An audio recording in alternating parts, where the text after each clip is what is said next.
안녕하세요, 연목구름입니다. 도로 위를 달리는 자동차에서 잘 달리고요, 잘 서는 것도 중요하겠지만 가장 중요한 것은 안전이겠죠. 글로벌에서는 국가마다 다양한 충돌 테스트 기준을 가지고 있는데, 여러분도 잘 알고 계시는 대표적인 충돌 테스트 기관이 IIHS와 NCAP 그리고 NHTSA 세 가지 정도인 것 같은데요. 이 중에서 국내 소비자가 가장 신뢰하는 충돌 테스트 기관은 미국 고속도로 협회가 아닐까 생각되는데요. IIHS는 까다로운 테스트인 측면부에서 충돌하는 스몰 오버랩 테스트로 인해서 소비자 입장에서 좀 더 신뢰하는 기관이 된 것 같아요. 하지만 국가마다 도로의 환경이 좀 다르고요, 기관마다 평가하는 항목에 있어서도 차이가 있기 때문에 평가 기준에 대해서 어느 쪽이 좋다 또는 어느 쪽이 좀 더 나쁘다 이렇게 말하기는 힘들 것 같습니다. 예를 들면 유럽에서 시행되고 있는 NCAP의 경우 스몰 오버랩 테스트를 진행하지 않고 있죠.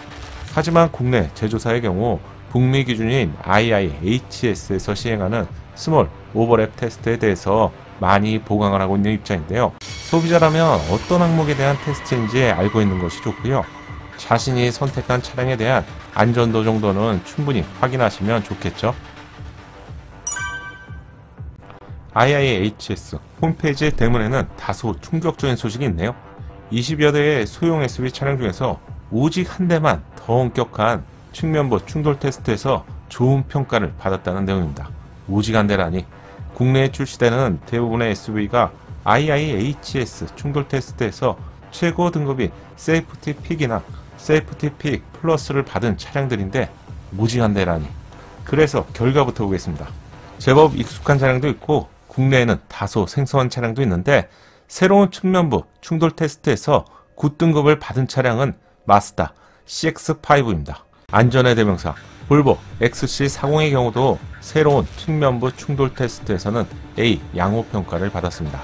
예상외의 결과라고 할 수 있는데, 볼보의 대부분의 차량은 세이프티 픽 플러스 등급으로 평가를 받았었죠. 자신의 브랜드의 모든 것을 안전에 귀결시키는 브랜드가 바로 볼보인데요.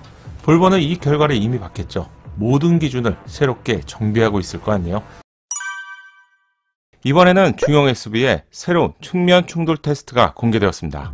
여기에는 국내 제조사의 주력 차량인 팰리세이드와 텔룰라이드가 포함되어 있는데, 가장 높은 평가인 G등급, 중간 평가인 A등급, 미흡, M 이렇게 4단계로 평가를 하고 있는데, 팰리세이드와 텔룰라이드의 경우 중간 아래 단계인 M단계로 평가를 받았네요. 새로운 측면부 평가 기준이긴 하지만 좀 아쉬운데요.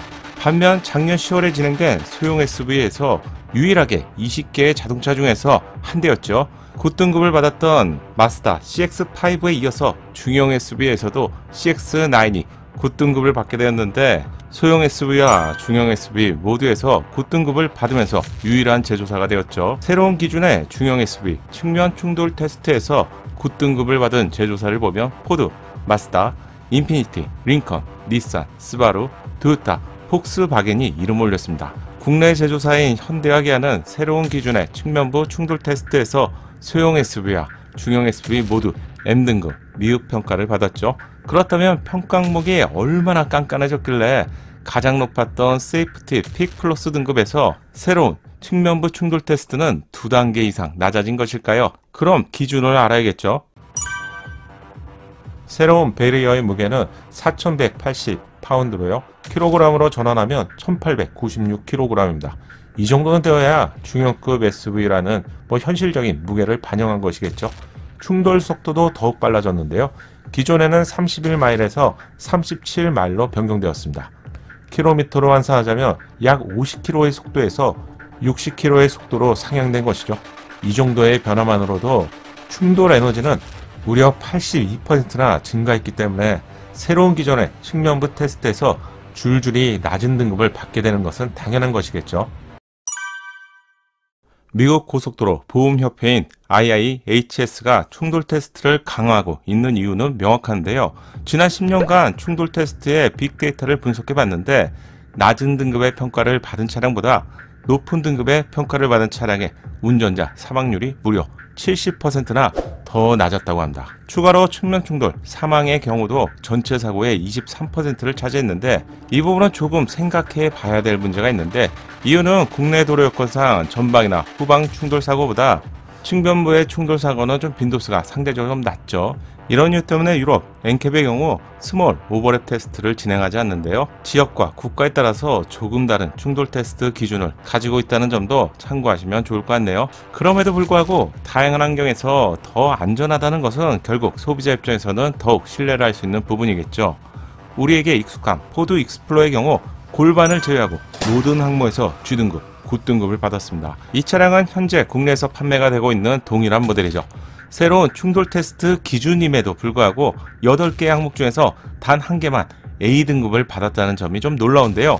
이 정도의 결과라면 차량의 약간의 보강만 진행하더라도 2023년부터 본격적으로 진행될 새로운 기준의 충돌 테스트에서 가장 높은 평가 단계인 탑 세이프티 픽 플러스 등급을 받을 수 있을 것 같네요. 링컨 에비에이터도 골반의 G등급을 받았는데 포드의 고급 브랜드이면서 플랫폼을 서로 공유하기 때문에 익스플로어와 새로운 충돌 테스트 결과가 동일한 것을 확인할 수 있네요. 인피니티, 마스다, 닛산, 스바루, 토요타 모두 9등급, G등급을 받았습니다. 새롭게 국내에 출시될 차량들도 보실 필요가 있는데요. 올해 하반기에 폭스바겐이 국내에 출시할 예정인 아틀라스의 경우도 종합점수에서 9등급을 받았습니다. 다만 골반 쪽은 M등급, 미흡 등급을 받았는데 새로운 측면 충돌 테스트의 경우 충돌 에너지가 기존보다 무려 82%나 더 높아졌기 때문에 공통적으로 기존 측면 테스트에서 문제가 전혀 되지 않았던 골반 부분에 대해서 취약점을 보이는 것 같은데요.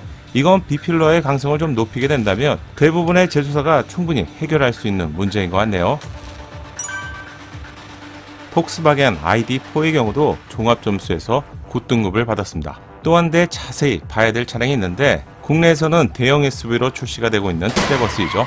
종합점수는 A로 차대 구조와 케이지 항목에서 M 미흡 단계를 받았고요. 종합점수는 A를 받았습니다.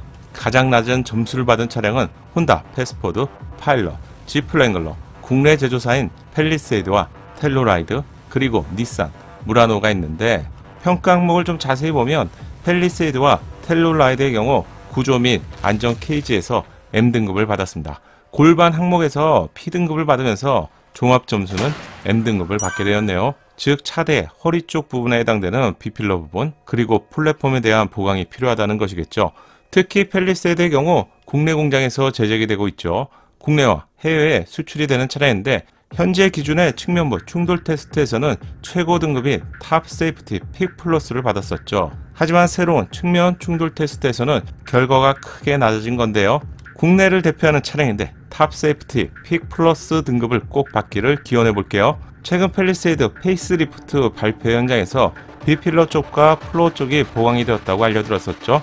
현대차가 공식 Q&A에서 IIHS 2.0에 대응하기 위해서 보강했다고 직접 언급을 했는데요. 제 생각에는 이 부분이 새로운 측면 충돌 테스트에 대응하는 개선이 아닌가 예상해 봅니다. 조금 지나면 미국 시장에도 펠리세이드 페이스리프트가 새롭게 업데이트가 되겠죠. 자연스럽게 측면부 충돌 테스트 결과도 업데이트가 될 것 같은데 이 소식도 가장 빠르게 알려드리겠습니다. 영상이 도움되셨다면 좋아요로 격려해 주시고요. 영상을 제작하는데 큰 힘이 됩니다. 감사합니다.